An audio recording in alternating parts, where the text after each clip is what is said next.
What's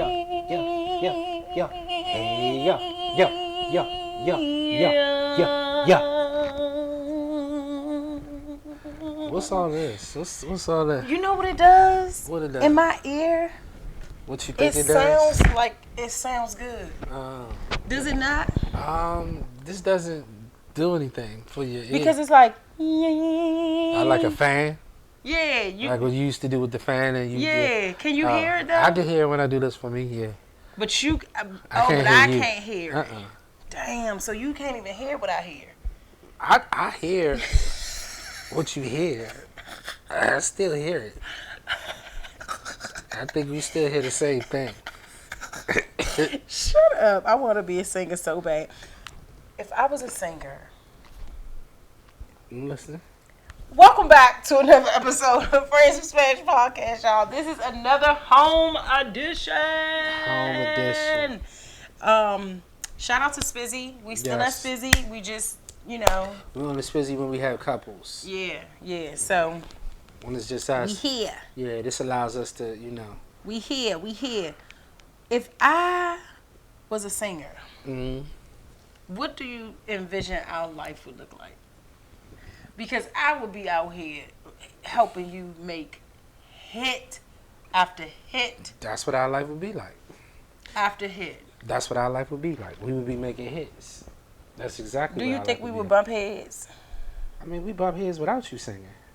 So what makes you think it'd be different? Do you think? No, I'm talking about like with like different.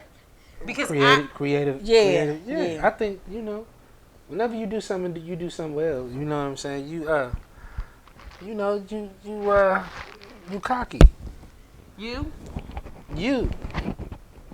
Whenever you do something and you do it well, you cocky. And what about you? You are too. What about me? You get the bite in that lip, thinking you all that. I mean, I'm confident. You know what I'm saying? I'm not cocky. Okay. How am I cocky? You love to point out shit with me. I hope that our listeners and our viewers see how you treat me. I think they see. They don't like see. it. No, we wouldn't let them. Do y'all like it? We'll let them explain. We'll let them say.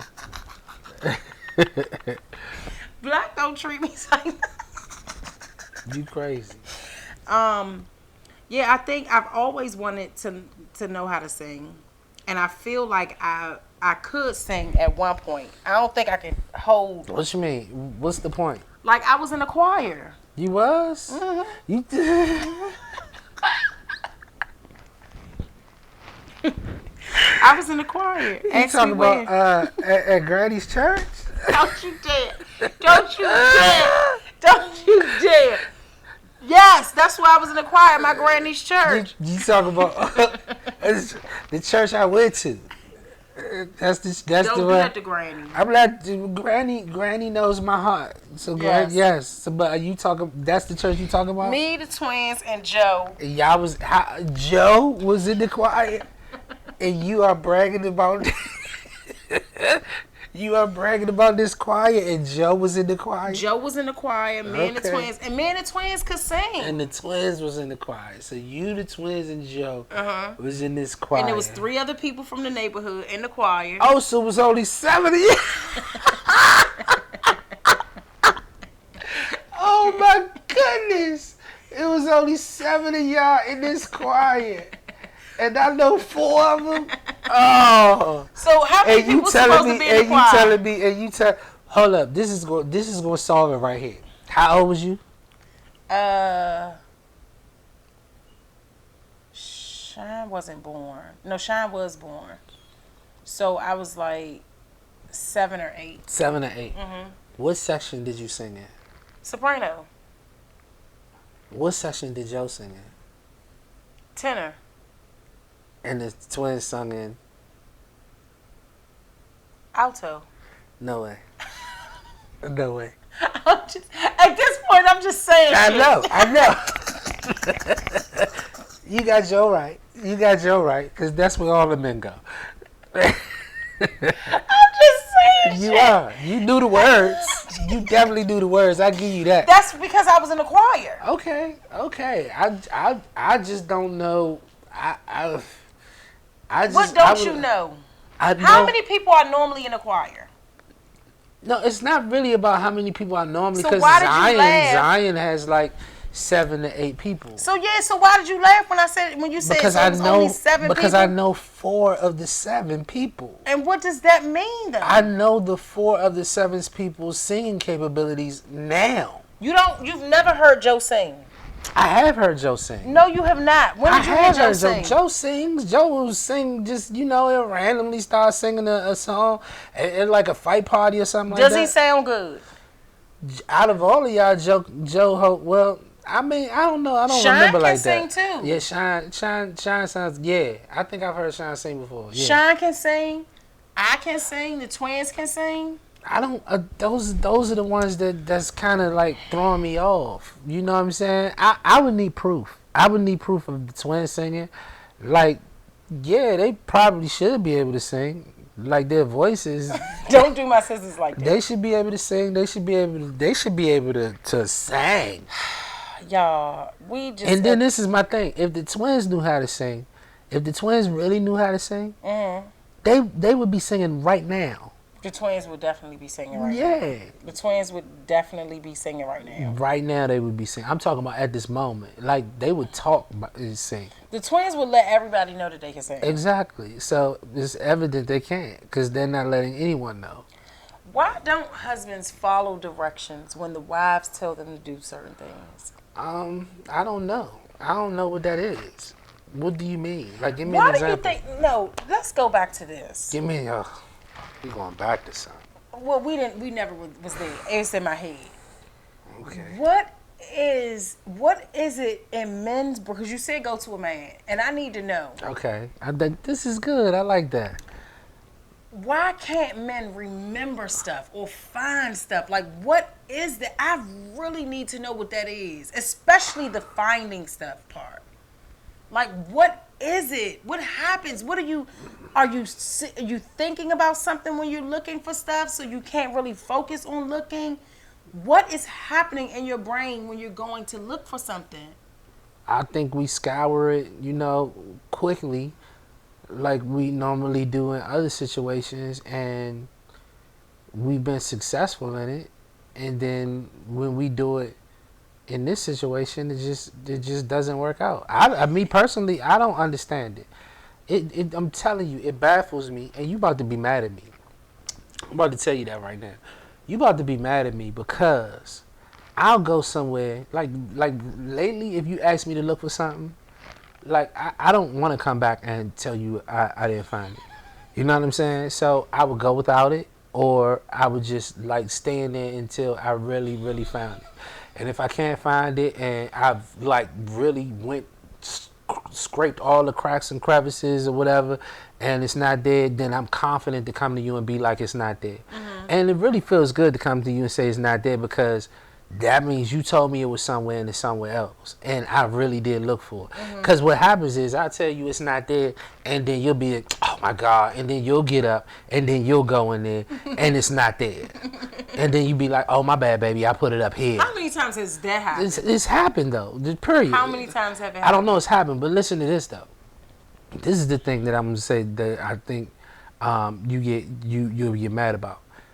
The other day, about 2 weeks ago. Holding on to stuff. No, I'm not holding on. Like, this is something about 2 weeks ago.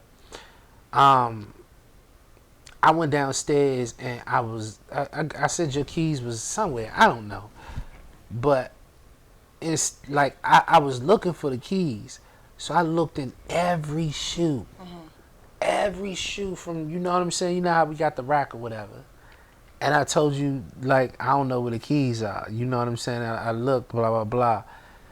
And then you go down there, and you was like, oh, baby, the keys was in the shoe. The keys was there the whole time. I'm gonna be honest with you. A part of me, is like, she planted them goddamn keys. Oh, you think I planted them? She planted them damn keys because I looked like shit in all of them shoes. And all of a sudden, she can go down there, and in one shoe, she finds it. I didn't plan it. It's cool. I mean, I I think really I didn't think that plan it. You it's just didn't stupid. look. It'll be like it's just a thought. I don't Yeah. think that you would. You thought that I did though. You just said you did. Nah, well, yeah, but it wasn't a serious thought. It But was a serious thought. You yeah, brought you're it. You've right. been Yeah, thinking you're right. about it. See, I haven't been thinking about it. Like I ain't think about it after that. Like after that, it was over. Like it was cool. You thought about it after that. No, I swear I didn't. It wasn't a big deal to me. All right, so that's the thing. Looking for stuff. The second question is, why do men forget the things that women say to them? Like, can you do this? Can you do this? Why do they forget? Why don't they commit that stuff to memory like they commit everything else to memory? So have you heard the phrase that that women are spaghetti and men are waffles? I've never heard that before. All right, so let me explain the phrase. We're naturally built to compartmentalize things. So you know how waffles have those crevices, and you can put, if you want syrup in just this one block, you can just put syrup in that one block, and the rest of the syrup won't get anywhere else. Well, you know spaghetti, no one ever eats noodles over here, sauce here, meatballs here. They put it together. So y'all visualize things from a holistic perspective. We do things from a compartmentalized perspective. So if you ask me to do something, right, or you ask me to remember something, and then the time that you want me to do that is during a time that I'm focused on something else, then it's hard for me to skip from here to there. Like, you know how you tell me when I'm doing my work, like you just let me be? You know what I'm saying? Because I'm just so focused in it. Like, it's hard for me to multitask when I'm just so into this. You know, and I think that that's a part of just men in general. Like, you know, sometimes we so focused on one thing that we're not remembering what you said. When for real, when you think of your day, you're thinking about the whole day. Yeah. You know, I'm thinking Everything about that I gotta do. all right, so it's 9 o'clock. I'm thinking about 9 o'clock. It's 12 o'clock. I'm thinking about 12 o'clock. I'm not thinking about 5 That's a wild way to live. that's a different way to live. Like, we think that your way is wild. I know. I can imagine. Especially if you're only thinking about things within that hour. It's no way in hell. Oh my God, that sounds like That sounds like relief. To be No. honest, for us, it does. It sounds like relief because y'all thinking about like that's why y'all be so stressed out. The pressure of the entire day is on you from start to finish. Like, you thinking about it from 9 o'clock in the morning all the way until the time you go to bed. You know, we thinking about what we gotta get done from 9 to 10. Then we thinking about what we gotta get done from 10 to 12. Then we thinking about what we gotta get done from this time to this time. By the end of the day, we got all that shit done. You know what I'm saying? And we not stressed out about none of it. Yeah, because everything that y'all are thinking about are things that you gotta do for you, not for the whole house and the kids. Well, I and mean, everything else. if we're asked to do something at that moment, we take care of it. But if you're Not at that moment. That's not true. that's not true. What? If you're asked to take care of something, you don't do it right at that moment unless I say, baby, can you do this right now? Like, I have to specify right now. And we'll get it done, right? Stop saying we. It's just you. Okay, then I'll get it done. Yeah, Okay. right then. But yeah, I have to remind you to do it, though. But that's what I'm saying. Like, why is that such a thing? Why is that Because such it's a like problem? we already gotta remind the kids. We gotta remember everything else that we have to do: the cooking, the cleaning, the groceries, the everything. I asked you to do this one thing, and I gotta remind you to do this shit. Like, you not even thinking about all the things that I gotta do. I gotta think about. Why is it such a big deal? It's a burden. How It's is it a burden for you to say, baby, can you do what Over kind and of energy? over It's not again? over and over. It's the time that you wanted me to do it. If you have to say, baby, can you do this now? Like, why is that so hard? I feel like it's not necessarily hard, but it's more so to prove a point. It's not about proving a point. It's the about words do what I asked you to do. I that's don't to wanna prove a have to- point. That, like I said, it's to prove a point. Because if you really wanted me to do what you asked me to do, then it doesn't. Do what I asked you. Do what I asked you. Without you having to ask me again. Do what I asked you to do, and proving a point is not the same thing. No, what I'm saying is, if it's the fact that you want me to do what you asked me to do, then if you remind me that this is what you asked me to do, then you're proving the point that you just want it done. Like that's what you're proving. Yes, I want it done. Right. But if you are not gonna tell me again because you are frustrated with the fact that I don't remember, then you're trying to prove a point. You're trying to prove a point that I don't remember. You're not trying to get it done, which is ultimately what you say you want. So if you want it done and all it takes is you to say, baby, I need you to do this now, I don't see what's so hard with that. So no, it's not even about. It's not about proving a point for me, because if you don't do it, I'm just gonna do it myself. Yeah, and then that's still proving a point. That's still, because that's proving the point that, listen, I asked you to do something and you didn't do it according to the way that I wanted you to do it. Like, if you wanted it done and you want it done by me, and the only thing you have to do to get it done is at that moment say, baby, can you do this now? I do not understand how that's so grueling for a woman. I just don't understand why is it so grueling for that a man doesn't understand. I just told you how we work. I just told you how we work. So if we work that way, then I think that if there are concessions from both parties, like there have to be concessions from me. Help. I was having a conversation with my sister the other day, right? And I to have this conversation with you. So we got into the discussion because she told me about TD Jakes.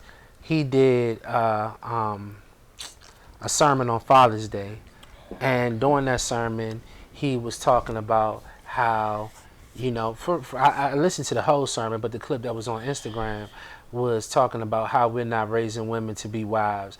Where, you know, he just basically was saying that women this, women that. He was just, you know, just giving his opinion on what women, you know, what they're doing now and what they should be doing in a sense.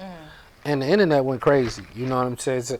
Just went on him. It was like he shouldn't be talking about this and this, you know. So me and my sister just had a conversation, and in that conversation, I told her 5 things that I think the men need to work on. You know, because I want to hold men accountable. And so I listed them things, and then I asked her to list me 5 things that she thinks that women holistically need to work on. And I'm talking about work on so that we can be better together. So men and women can work better together. So my thing is that when women tell us what we need to do, like, you know, we've heard that for forever, right? And we're going to continue to hear it. But if a man or a group of men or whatever give women suggestions on what they can do, you know what I'm saying, to make these relationships healthy, then it's met with backfire. It's met with, you know, why men shouldn't be able to tell us this or tell us that. And so I'll do this in front of you. I want to see where it goes. 5 things that I think that men need to work on. I think that we need to. I think that we need to be more respectful towards our women. You know, what I mean is, like, definitely collectively, you know, raise them up, praise them, support them. I think that we need to check other men who are disrespectful at times, you know, well, not at times, in general, to our women. I think that we need to, what was the other ones? So wait, you got respect our women. Respect our women. I think that we need to check other men, hold them accountable. Yeah, and then, dang, I just keep forgetting the third one. The third one is, I think that we need to definitely be truthful to our women as it relates to, like, sex. You know what I'm saying? So if you're not going to be with the woman, or you have no intentions of being with her long term, then you need to, you know, let that be known. And also, you no cheating. Like, you know what I'm saying? Like, if you feel like you're gonna cheat, then you need to get out of the relationship, or, you know, you need to have those conversations with your wife if that's an issue. What was number 4? Number 4 is I said support, right? You said respect. You said hold other men accountable. You said cheating, being honest, and then support. You know what I'm saying? Like, we're in a different space now. So because of that, I think that us as men need to um, be able to support women in roles that were at one point in time held for men, or support women that's in entrepreneurship, and understand that they are that a lot of women are in leadership roles, and respect them for that, and also understand that they worked hard, they got there, and like this shit wasn't given to them. um I'll just name four. I can't remember. I was more shocked when I was talking to Tanya. So that's four things that I think that men need to do in order to better our relationships with women. What do you think that women need to do to better their relationships with men? Because right now, like, this gender war is just, it's real. I think that one of the things that women can do is they can recognize that they have trauma from their past, so that they don't blame whomever they with for whenever they get triggered. I think that women should respect men not because of the money that he has, but the value that he brings to her, Mm-hmm. outside of like finances or whatever. I think that women should um, uh, I think that they should respect themselves. Like, really respect themselves. I think a lot of women out here don't even know who they are, out here wilding, don't respect themselves, so they can't bring anything to a man. Yeah, But frustration, confusion, and drama. I feel you on that one, but I feel like that's disqualified, because that one is just solely about you know I just I don't. You can't disqualify what I say. That's how. I can, I That's what can, I I can, feel. like, I know that's how you feel, but I'm talking about in the realm of what we're talking about. Like, I don't think that that one is really like, that's not all right. You want to use it, use it. I just don't think that it's something that we can quantify. I don't think that it's something that. Never mind.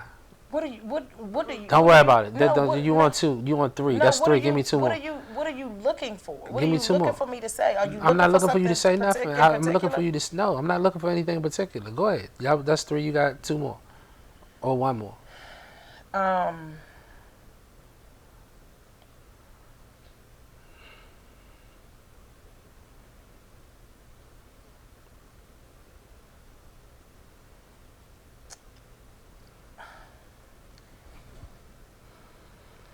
Mm, what did I say? Respect men. Respect them. Mm-hmm. Um. Deal with their own trauma before they, bring it to relationships. For me, I think the biggest thing is women, like, I keep going back to them working on themselves. I think what I'm asking you, what I said is the things that we can do to or for you to Okay. help this. You're Oh, okay. So another thing, I feel like women can create safe spaces for men to be vulnerable and to talk about the things that they are afraid to talk about in public. I feel like they can be um, like a safety net for men. okay. Um, I feel like women can. Yeah, that's what I feel like. All right. So with those things said, the things that I said that men need to respect women more. Women have said that to men all the time. Men need to stop cheating or just be honest about it. Women have said that to men. Like, everything that I've said, women have said it to men all the time. You know what I'm saying? And this is me as a black man saying to other men that we need that. Everything that you said, if a black man says that to a woman, then we get attacked. We cannot say those things to y'all. Like, we can't tell y'all exactly what you just said or any of the words that you said or whatever. If we say that, then all So hell you breaks think all loose. hell will break loose if men said that they will want women to create safe spaces for them. I think that it, well, not that one, because that And seems like the more like that is like at this moment that's like, that's popular. That's popular to say. I think that anytime a black man tries to hold the black woman accountable, you know what I'm saying, collectively, then they get attacked. They get attacked immediately. Like, we can't say anything to black women about how black women can love us better, but black women can constantly say stuff to black men about how we can love y'all better. I think because it has a lot to do with how black men have treated black women. You know, the stigma behind how men have cheated, been abusive, manipulative, narcissists to black women. I think that there's a lot of that has happened, and it's scarred and really fucked black women up. And so now it's like, it sounds so cliche to say, oh, create a safe space or respect black men. You know what I'm saying? Like, it just, I think that a lot of black women have been hurt. A lot of black women have been mistreated. A lot of black women have not been seen. A lot of black women have been looked over. A lot of black women have been disrespected. You know what I'm saying? And put into predicaments that have scarred them for life. And so it's really hard to hear certain things from a black man after you've been traumatically beaten, or abused verbally, emotionally, physically. And that's not to take away from the black man, but the black woman has really been through some shit with the black man. And that's not all, but it's a lot. It has happened a lot. Every black woman I know has been through traumatic experiences with black men. Traumatic, near death experiences. Near death experiences. Near death experience, domestically beaten. Every black woman I'm saying that's what you just said. You said that. I'm saying they've all been through some type of traumatic experience, and I'm listing the experience. And I'm not saying that everybody has been near death. That's not what I'm saying. I'm listing the experiences. Beaten, they've had near death experiences. I'm not saying that all black women. I'm saying that these women that I know have dealt with these different things from black men, is what I'm saying. So, for someone like me, right? Like, we had a podcast previously when we talked about, some of the things that you've been through as a child, right? And I have to deal with that, now. Like, I have to help you through it. I have to love you through it. I have to see you through it, all of that. And I do it, of course, I love you, so I want to see that through. But so how do you feel like people like me who feels like they haven't caused those kind of traumas, like they've caused like regular traumas, the same kind of traumas that they've experienced in relationships? How do you think it makes us feel when we feel like we have no, like we can't tell the black woman something, even because even if we mean well about it, we just can't say it to you because you don't want to hear it. Like, black women in general ain't trying to hear that shit. I feel like it should be a disclaimer before it starts, like an act of love before it starts. Like, I'm saying this because I really care, I love you, and this is what I want you to know. And this is coming from a place of love. This is not coming from a place of condemning you or being condescending. This is coming from this place. And I think that a lot of black men don't lead with love. They lead with like aggression and entitlement as opposed to love. And that's probably why a lot of black women have pushback, because it looks it looks familiar, but it's in a different way. You know what I mean? It's like, oh, you're a positive black man, but you got some passive aggressive shit with you that reminds me of something that this other nigga did, and the way you're not leading with love. Even though you mean well, it's not coming out like that. It's not landing the way you intend for it to land. So how would we ever get better? Like, how will we ever get to a place where we can? Because hearing this makes me feel like, it's kind of hopeless. No, I just told you, like, if But I'm saying if collectively, that's not gonna happen. And the reason why I feel like it's not gonna happen is because, first of all, men in general are the as I stated all the time, are the number one case of suicide, which means that men definitely have trauma. Men definitely have things that they're going through that stems from their past. You know what I'm saying? That they're also trying to heal from. And what you're saying is that, you know, we have to, I guess what you're saying is we have to, lead with compassion. And I agree with that. But I don't know. I don't know how to explain it. It just seems like, it just seems like it just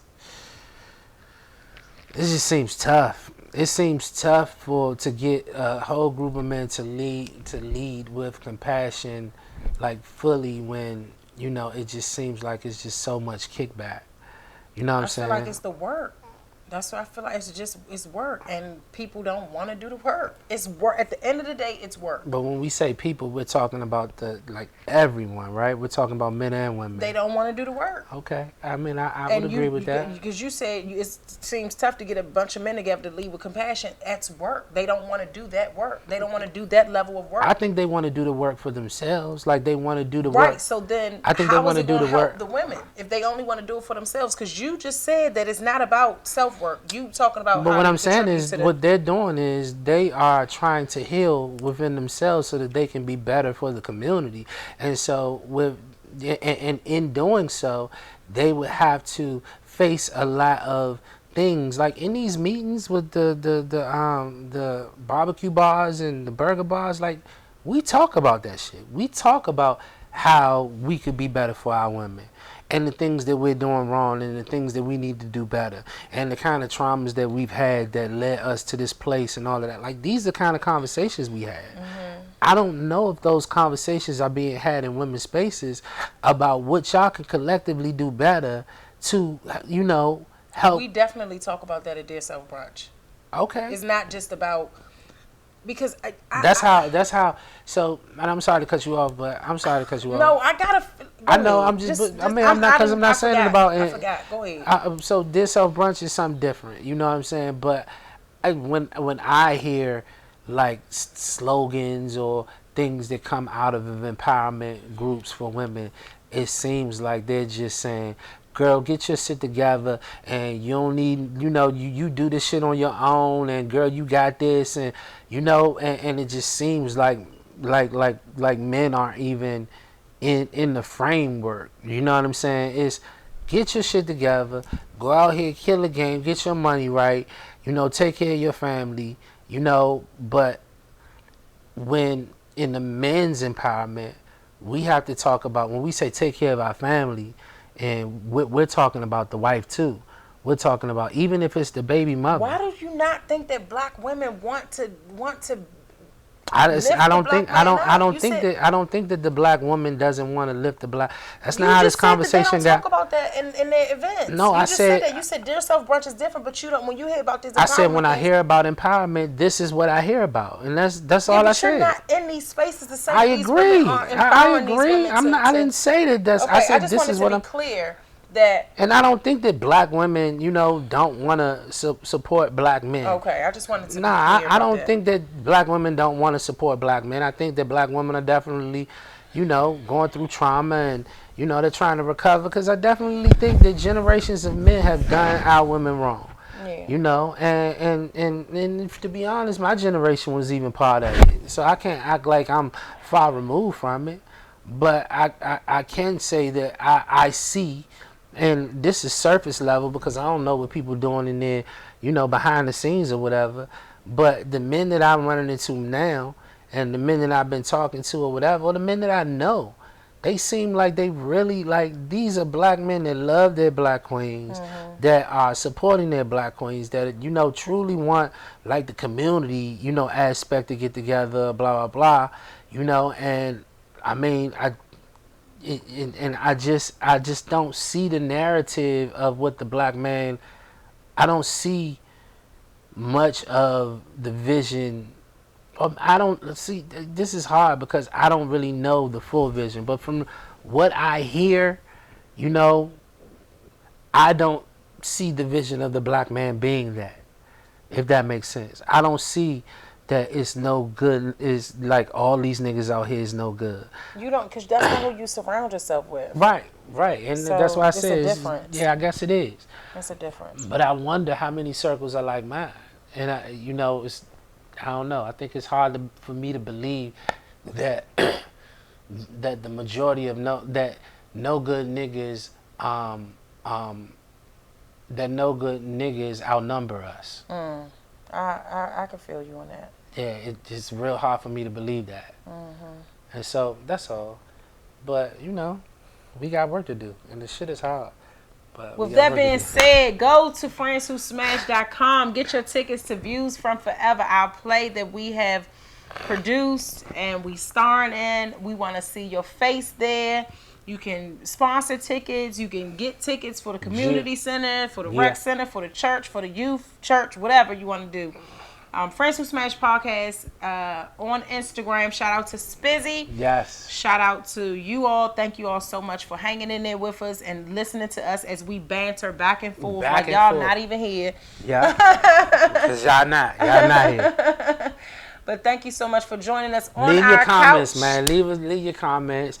Like, cuss me out if you got to. Yes, please cuss him out. Cuss her out. Cuss me out, too. Please. Fellas, joining Joe. I know you watching this, Joe. So, hey, Joe, come on. Throw your 2 cents in. Joe is different. Joe is a different man. Joe is my brother.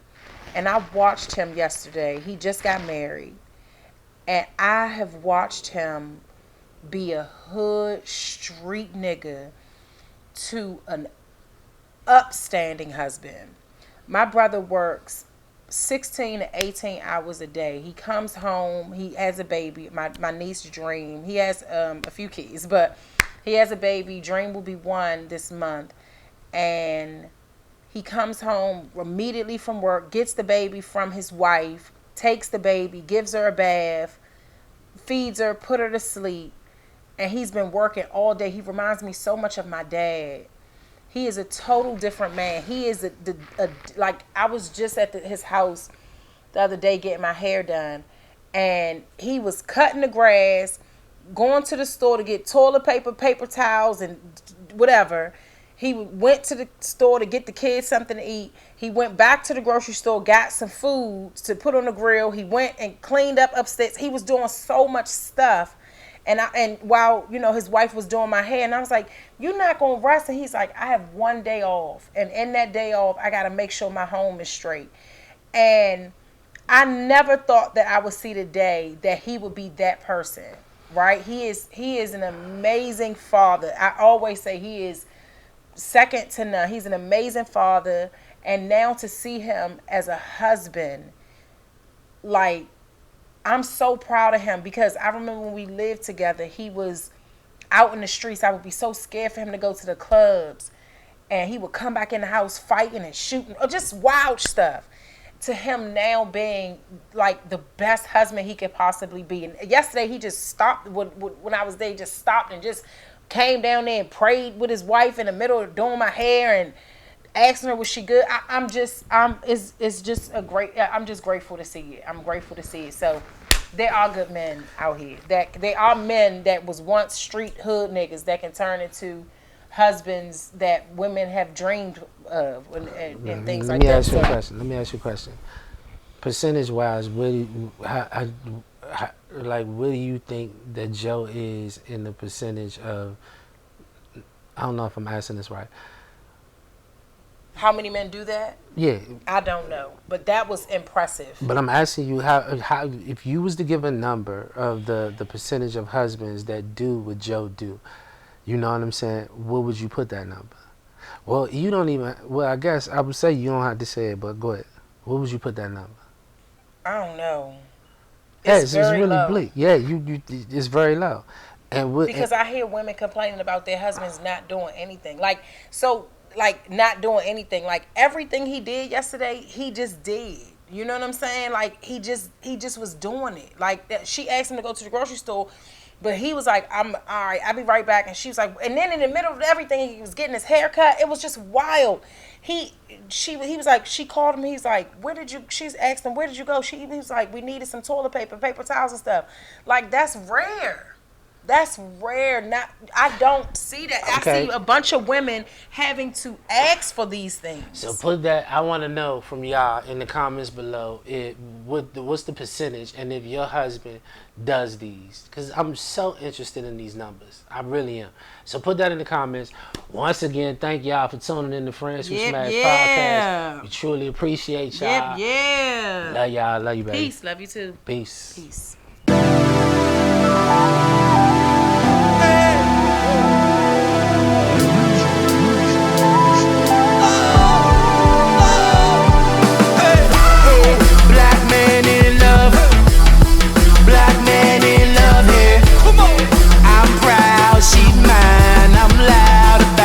Cause I love it.